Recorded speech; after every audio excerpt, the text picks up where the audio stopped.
I take magnesium every night, have done for years, and when people find that out, they usually ask me two things.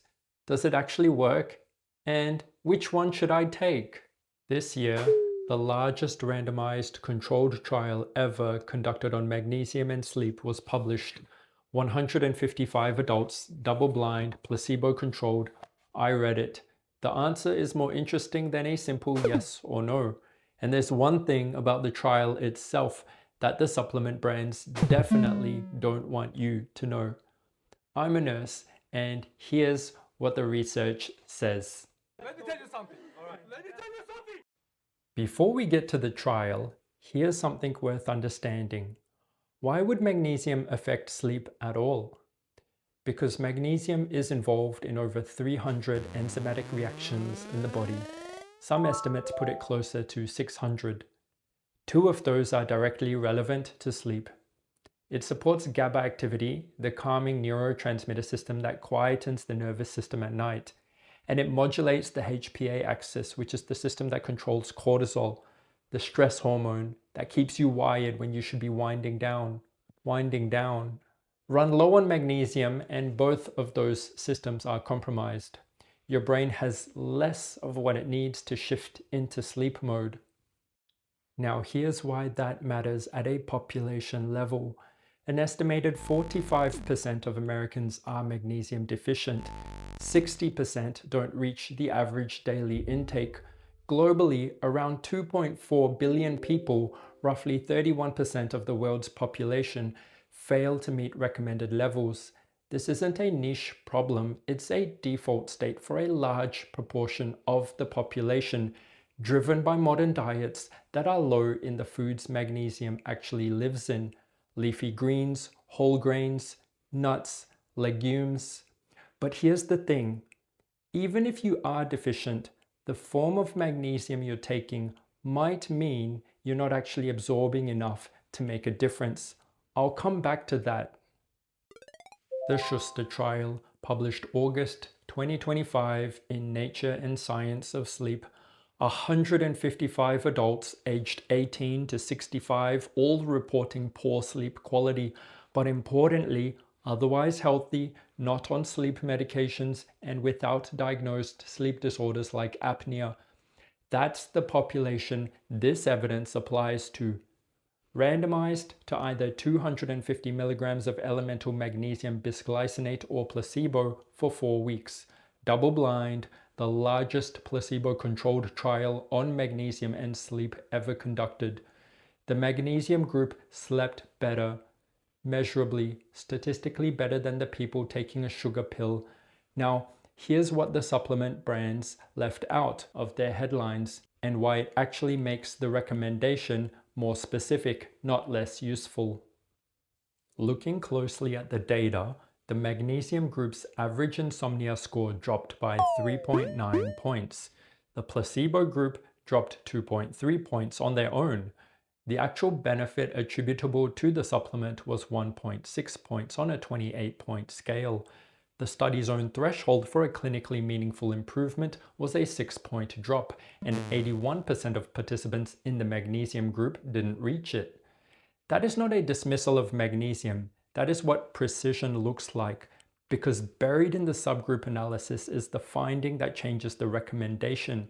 The benefit was substantially larger in participants who had low dietary magnesium intake going in, which makes complete sense. If you're already getting enough from food, supplementing more isn't going to dramatically move the needle. If you're running low, which given those deficiency numbers most people are, topping up a depleted system produces a real and meaningful effect. One more thing worth knowing. None of the secondary outcomes reached significance. Fatigue, daytime sleepiness, mood, stress, anxiety. The magnesium group slept modestly better by the primary measure, but didn't report feeling better across those other metrics. I'm telling you this because most supplement content won't. Sleep quality improved, the downstream effects didn't show up in 4 weeks. There's also a question about what exactly drove the benefit. The pill contained not just 250 milligrams of elemental magnesium, but also 1,523 milligrams of glycine, the amino acid that magnesium bisglycinate is chelated with. Glycine itself has documented sleep benefits. However, and this is important, the glycine dose in the trial is below the 3-gram threshold that sleep-focused glycine studies have typically used. So the glycine alone is unlikely to account for the full effect. The benefit is probably a genuine combination of both, which is arguably a feature of bisglycinate rather than a confound. Not all magnesium supplements are the same, and most of what's sold in pharmacies is not what the research was conducted on. Magnesium oxide, the cheapest and most common form, has poor bioavailability. Your body absorbs very little of it, no meaningful sleep evidence. Magnesium bisglycinate, you'll see it labeled as magnesium glycinate on most products, the terms are used interchangeably, is magnesium bound to 2 glycine molecules, well absorbed, well tolerated, and the form used in the 2025 randomized controlled trial. If you sleep badly, your diet is average, and you're otherwise healthy without a diagnosed sleep disorder, bisglycinate is the form with the most direct human trial support. Magnesium L-threonate is a newer form that crosses the blood-brain barrier more readily than other forms. A 2024 randomized controlled trial found improvements in subjective sleep quality, more rested on waking, better concentration, more energy during the day. Objective measurements from wearables didn't reach statistical significance, so the evidence is earlier stage and the price is higher. If you're also dealing with brain fog, focus issues, or cognitive concerns, L-threonate is the more interesting option to explore. One important note on dosing: when you're reading a label, look for the elemental magnesium content, not the compound weight. A capsule might say 500 milligrams of magnesium bisglycinate, but only contain around 50 milligrams of elemental magnesium. The trial used 250 milligrams elemental. Most people buying supplements are significantly underdosing without realizing it. Most people writing about supplements want you to be excited. What I actually think, having read the trial, magnesium is not a sleep drug. If you expect it to knock you out, you'll be disappointed and you'll conclude it doesn't work. Doesn't work. Doesn't work. When the real issue is that it was never meant to work that way. What it appears to do in people who are running low is restore a system that was already compromised, support GABA activity, modulate cortisol, give your nervous system more of what it needs to do what it's already trying to do. I take it because I take it consistently.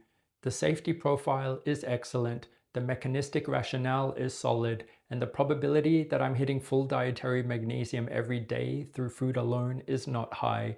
I run a lot, sometimes over 100 kilometers a week, and magnesium losses through sweat during exercise are real and well documented. That's another reason my tank is unlikely to be full. If your diet is rich in leafy greens, nuts, and whole grains, and you sleep well already, the evidence says you probably won't notice much difference. If your diet is like most people's and your sleep is poor, the subgroup data says this is worth trying before you reach for something stronger. 250 milligrams of elemental magnesium as bisglycinate, 30 to 60 minutes before bed. That's what the trial used. Check the label for elemental content. That's the detail a lot of people miss. Most people writing about supplements want you to be impressed. I'd rather you be informed. If this was useful, subscribe. I cover research like this every week, the full picture, not just the headline. Full study is linked in the description. There's something quite remarkable about a mineral found in the earth, essential to hundreds of processes keeping you alive, that most of us are simply not getting enough of. Worth being grateful for.